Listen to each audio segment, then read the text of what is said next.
پھر بے شک ضرور اسے یقینی دیکھنا دیکھو گے، پھر بے شک ضرور اس دن تم سے نعمتوں سے پرسش ہوگی۔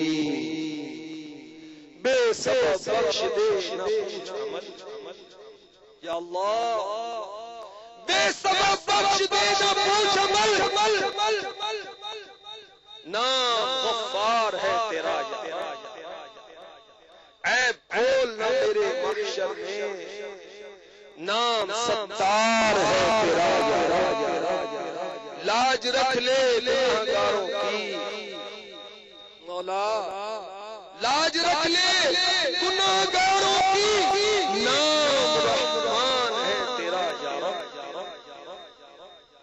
بونے والے جو بوئیں وہ کاٹے، یہ ہوا تو میں مر مٹا یا رب، ہر بھلے کی بھلائی کا صدقہ اس برے کو بھی کر بھلا یا رب۔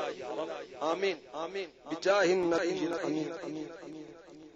میٹھے میٹھے اسلامی بھائیو، اللہ تبارک و تعالی نے مال عطا فرمایا ہے، اس کے عطا کردہ مال کو خوش دلی کے ساتھ اس کی راہ میں خرچ کرنے کی سعادت حاصل کرنی چاہیے۔ پوری زکات خوش دلی کے ساتھ ادا کرنی چاہیے، صدقہ فطر بر وقت پورا دینا چاہیے، بقرعید پر اللہ تعالی کی رضا و خوشنودی کے لیے انتہائی قیمتی جانور اس کی راہ میں قربان کرنا چاہیے۔ قربانی کا جانور جتنا زیادہ فربا ہوگا، جتنا زیادہ قیمتی ہوگا، اتنا زیادہ ثواب حاصل ہوگا۔ اللہ تبارک و تعالی نے مال دیا ہے تو اس کا صحیح استعمال کیجیے، جلد تر حج اور زیارت مدینہ کی سعادت عظمی حاصل کر لیجیے۔ اللہ تعالیٰ کے دیے ہوئے مال کو صحیح استعمال کرتے ہوئے اپنے مال سے اپنے ماں باپ کی خدمت کیجیے۔ اللہ تعالیٰ کے دیے ہوئے مال کو صحیح استعمال کرتے ہوئے اپنے بال بچوں کی خدمت کیجیے۔ اللہ تعالیٰ کے دیے ہوئے مال کو صحیح استعمال کرتے ہوئے اپنے بہن بھائیوں کی خدمت کیجیے۔ اللہ تعالیٰ کے دیے ہوئے مال کو صحیح استعمال کرتے ہوئے پڑوسیوں کی خدمت کیجیے، غریبوں مسکینوں کی خدمت کیجیے، عزیز و اقربا کی خدمت کیجیے، بالخصوص خونی رشتہ داروں کی خدمت کیجیے، مساجد مدارس کی تعمیرات پر خرچ کیجیے، دینی مدارس کے طلباء اور مدرسین پر خرچ کیجیے جو شب و روز قرآن و حدیث سیکھنے سکھانے میں مشغول ہیں۔ اللہ تعالیٰ کے دیے ہوئے مال کو صحیح استعمال کرتے ہوئے قرآن و سنت کی عالمگیر غیر سیاسی تحریک دعوت اسلامی کے مدنی کاموں کے لیے خرچ کیجیے۔ اللہ تعالیٰ توفیق عطا فرمائے۔ وما توفیقی الا باللہ، توفیق تو اس کی طرف سے۔ اللہ تعالیٰ ہمیں توفیق عطا فرمائے، رزق حلال کمانے کی توفیق عطا فرمائے بقدر کفایت، تاکہ کسی کے آگے سوال نہ کرنا پڑے، مانگنا نہ پڑے۔ ضرورت سے زیادہ مال کی طلب تو اچھی نہیں ہے، کچھ مال کی محبت کی تباہ کاریاں میں نے آپ کی بارگاہ میں پیش کی، تو بقدر کفایت ملے، بال بچوں کی ضرورتیں پوری ہوتی رہے۔ ضرورت سے زیادہ مال مل جاتا ہے تو آدمی پھر خطاؤں میں گناہوں میں زیادہ گرفتار ہوتا ہے۔ تو اللہ تبارک و تعالی ہمیں اپنی الفت عطا فرمائے، اپنی محبت عطا فرمائے، اپنے محبوب صلی اللہ تعالی علیہ وسلم کی سچی محبت و الفت کی دولت سے ہمیں مالا مال فرمائے۔ آئیے میں آپ کی خدمت میں بات چیت کرنے کی سنت اور آداب عرض کرتا ہوں۔ اس کی ضرورت پڑتی ہے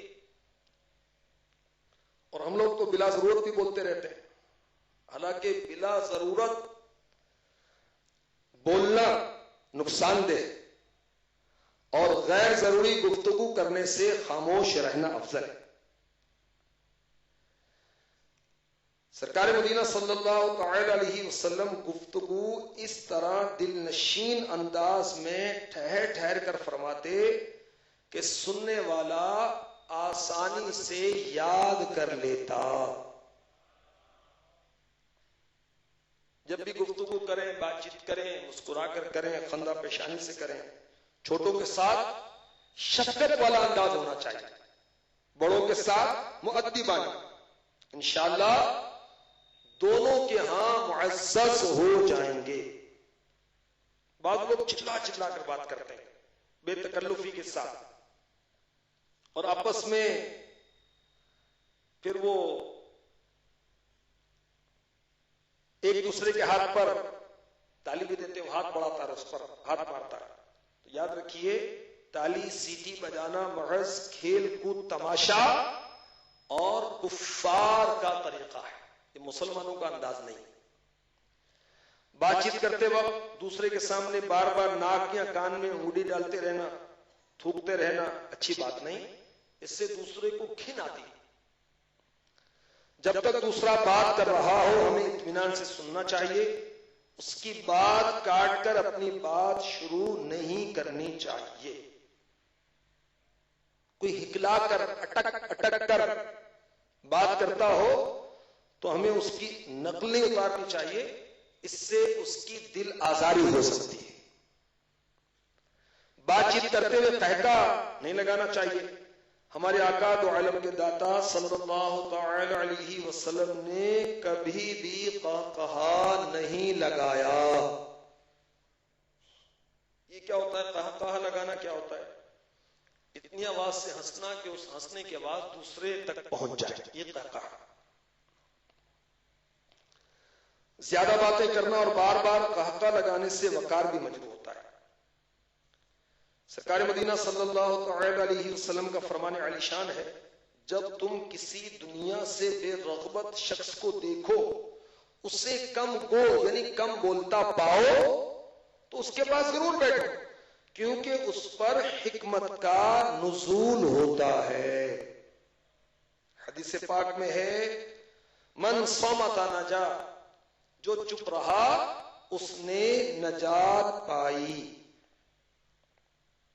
جب ہم کسی سے گفتگو کریں تو گفتگو کرنے کا صحیح مقصد بھی ہونا چاہیے، اور ہمیشہ مخاطب کے ظرف اور اس کی نفسیات کے مطابق ہمیں بات کرنی چاہیے.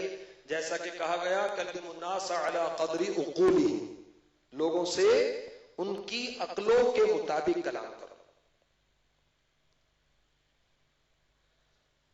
آپس میں ہنسی مذاق کی عادت کبھی مہنگی پڑ جاتی ہے. حضرت عمر بن عبدالعزیز رضی اللہ تعالی عنہ نے فرمایا آپس میں ٹھٹھا مذاق مت کیا کرو، اس طرح ہنسی ہی ہنسی میں دلوں میں نفرت بیٹھ جاتی ہے اور برے افعال کی بنیادیں دلوں میں استوار ہو جاتی ہیں. بد زبانی اور بے حیائی کی باتوں سے ہر وقت پرہیز کرنا چاہیے. گالی گلوچ سے اجتناب کرتے رہنا چاہیے. اور یاد رکھیے اپنے بھائی کو گالی دینا حرام ہے. بے حیائی کی بات کرنے والے پر جنت حرام ہے. حضور تاجدار مدینہ صلی اللہ تعالی علیہ وآلہ وسلم نے فرمایا اس شخص پر جنت حرام ہے جو فحش گوئی یعنی بے حیائی کی بات سے کام لیتا ہے.